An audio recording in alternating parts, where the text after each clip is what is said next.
Welcome to another installment of WGS-TV right here on the WGS YouTube channel with me, Double B, Billy Boudreaux, your official Wrestle Gamer. Now we had Impact Wrestling tonight, so here we go with my review and my thoughts. We open up the show with Sting and Kurt Angle in a segment. As usual, another promo from the Promo Wrestling Federation. I'm sorry, Impact Wrestling. But it's Sting with his Joker gimmick, going nuts as usual, saying he's going to come after Eric Bischoff next. Next thing you know, we see Kurt Angle on the top of the rampway in a clown outfit, the same one from last week, and then takes it off, and then bada bing, bada boom. You know, we already have our main event for Hardcore Justice, which is going to be Kurt Angle and Sting. And as they're going at it, then we have Ken Anderson and Bully Ray come out and say, well, no, you're going to have to deal with us tonight. And basically, you know, one thing I hate about professional wrestling, boys and girls, is when it becomes so incredibly predictable, it just becomes super boring. The second, I'm talking about the second that I saw Bully Ray and Ken Anderson came out, I automatically knew what the main event was. It was going to be Ken Anderson, Bully Ray, teaming up to take on Sting and Kurt Angle. So, X-nay on that. The promo was done really well. I will give them that. They have a lot of experience. I'm talking about Bully Ray, Anderson, Sting, and Kurt Angle. They know how to put on promo. They really know how to cut their promo. I mean, they really know what to do. But I'm getting, you know, Impact Wrestling's supposed to be, you know, wrestling matters. Why are we getting over 45 minutes worth of promos? Anyway, the opening match of the night was a Bound for Glory match. Scott Steiner and RVD. I think, if memory serves me, I think this was the first ever meeting between the two. I don't think I've ever seen Scott Steiner and RVD work a match together, ever. You know, I don't think they... I'm trying to think of if they might have worked... They might have worked a tag match against each other in the WWE, but I don't think they've ever worked... No, I'm thinking about RVD and Bully Ray. Scott Steiner and RVD, I don't think they ever worked a one-on-one match with each other, ever. Anywhere. So this was unique to see how it would turn out.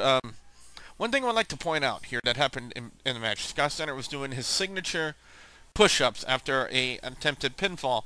And then the referee, for some inane reason, like an idiot, was going up and down with him like this. I mean, the dude looked like a moron. Give me a freaking break. I mean, when is it called for referee to go up and down with Scott Steiner like this, like he was about to do a pin, and instead he was just doing push-ups? He's going like, yak, yakaka, yakaka, yakaka, yakaka. It looked weird. It looked stupid.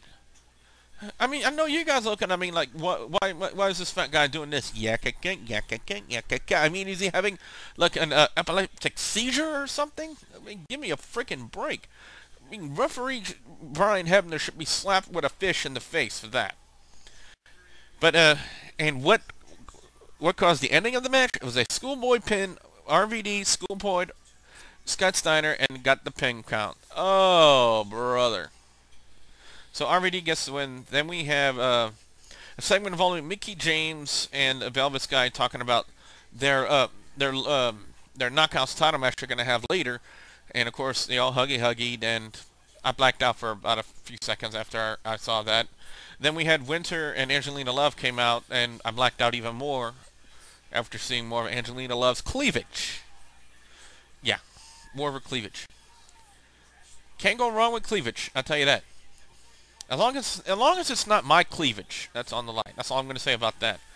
And then we pan to a cell phone video. More cell phone video. Basically what happened is, you know, they were cutting the commercial break, then we see Tara, Miss Tessmacher get attacked by Sarita and Rosita of Mexican America, and then it was just a big old fight in the back. The Master Ring got involved. Then next thing we know, they come back from commercial, they show a cell phone video, even though we know cell phones are banned from Universal Studios, so thank you very much for Impact Wrestling for thinking we were idiots. I mean, Come on, it's already been known out there that you banned cell phones from the Universal Studios. We're not complete freaking morons.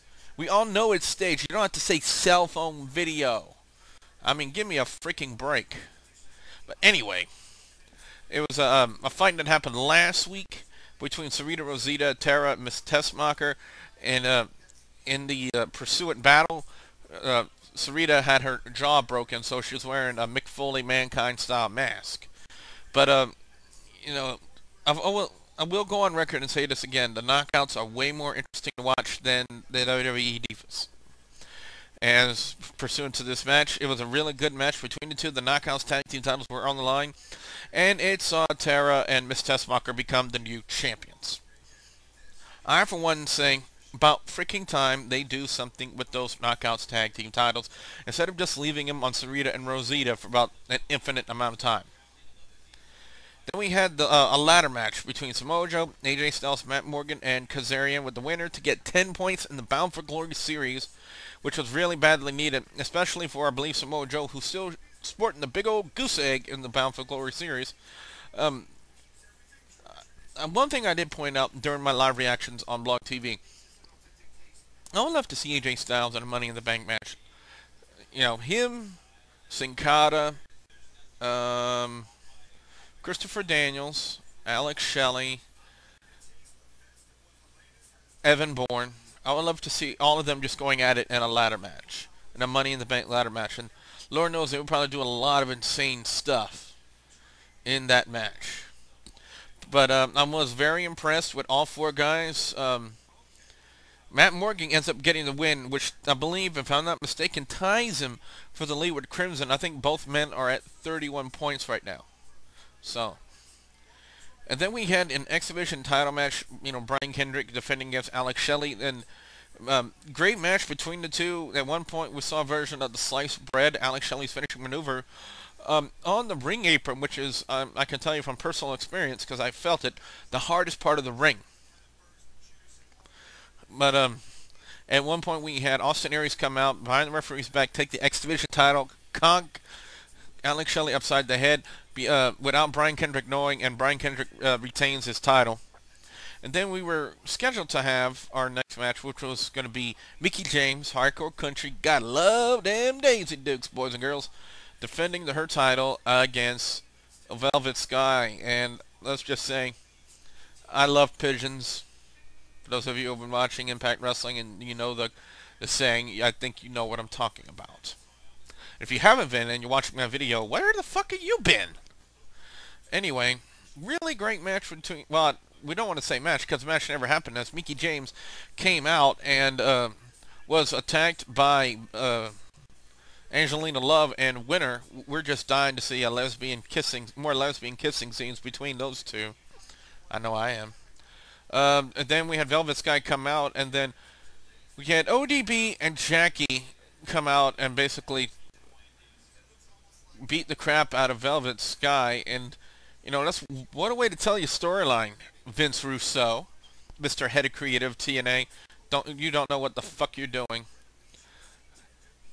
You know, you have Velvet Sky win a handicap match last week, where it stated if she won, that ODB and Jackie are gone, and then you bring them back the very next week. What a fucking ugly, bastardizing way to tell your story, because that's just sloppy.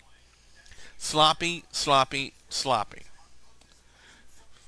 But pursuant to that storyline, they had the police officers come out because the security kept getting kicked in their yam bags, as Taz would say, by ODB and Jackie. I hope to God those guys remember to wear their cups. God damn. Lord knows how ODB could probably kick a football about 50 yards away and through a field goal and through a wall. So let alone, I can only imagine what it feels like to have her kick you right in the yam bags. But you had the police come out and they arrested Jackie and ODB and they hauled them away. Then the main event match, Bully Ray, Ken Anderson versus Kurt Angle and Sting. I noticed one thing people made notice of in the Blog TV chat room tonight was the fact that Kurt Angle was, you know, Kurt Angle is normally a muscular type of person. You know, he's always had a muscular figure, but as of late, he's slimmed down a lot, and I think that's because of his training for the Olympics. You know, and more or less, that's all I can really say is his training for the Olympics. But he still looked in good shape, though. All men looked really great tonight. About the only time you'll ever hear me say that about another man. And Ken Anderson ended up getting Angle slammed by Angle and ended up losing the match. And then as Kurt Angle and Sting were shaking hands, Kurt Angle gave him the old Angle look for the title, and Sting said, "Have I gone too far, or have I not gone far enough?" Interesting way to end it. Match of the night for Impact Wrestling here tonight. I'm going to have to go with the ladder match. I'm biased about it, but I don't give a fuck. It's my video, my channel. I'm going to say it's the ladder match. Samoa Joe, AJ Styles, Matt Morgan, and Kazarian. I thought it was a really entertaining match, really exciting. Again, you never know which way it's going to go, especially in a 4-way ladder match for 10 points in the Bound for Glory series. But I'm going to go with that, I'm going to go ahead and say the main event match, Bully Ray, Ken Anderson, Kurt Angle, and Sting, would be a close second. But I'm going with the ladder match. Samoa Joe, AJ Styles, Matt Morgan, and Kazarian is my pick for match of the night. What I want to know, I want to hear from you guys on there what you thought of Impact Wrestling. Leave your comments in the comment section below. And always remember, if you haven't yet, please subscribe to my channel. It really helps. So, with that being said, I'm Double B Billy Bujo. Thank you very much for watching.